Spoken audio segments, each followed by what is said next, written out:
Assalamualaikum warahmatullahi wabarakatuh. Şoşumuzda sanki kreditlerle tanıştırıyorsam. Bunda pide kreditlerimiz var. Birinci kreditimiz, Binsk'e birinci kalandan kreditimiz var. Maksimum summası 5 milyon sonrası 1 yıl müddete verildi. İmtiyazlar yok bunda.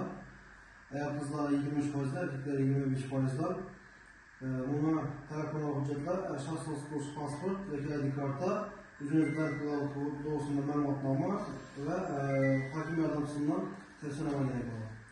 Bu ciddi şahsa kredi alışta Adana plastikası alış, plastik çöpleri. İkinci kreditimiz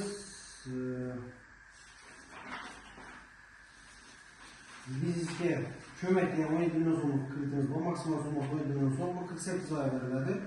BAM eğer kızlara 23%, erkeklere 25%'dan. Bunda 48 aya verildi. 6 ay imtiyazları bilen. Buna telefon olan hüccetler, şahsınız kursu pasport, ID kartı, özünüzden kullanıp olsun məlumatnama ve hakim adamsından tefsirine gerek buladı. Kredi teminatı sıfatında 3. şahs kefilliği soruldu. Keyingi kreditimiz var. Bu mahalle layihası deb aytıladi. Bu mahalle layihasında bu kreditimiz 60 aygacha veriladi.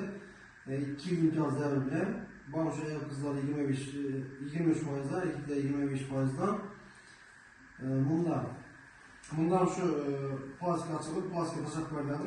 Gerek olan hüccetler şahs tasdiqlovchi pasport yoki ID kartı, o'zingiz belgilagan to'g'risida ma'lumotnoma.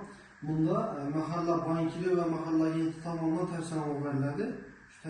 Şu tavsiyanoma asoslanib kredit chiqariladi.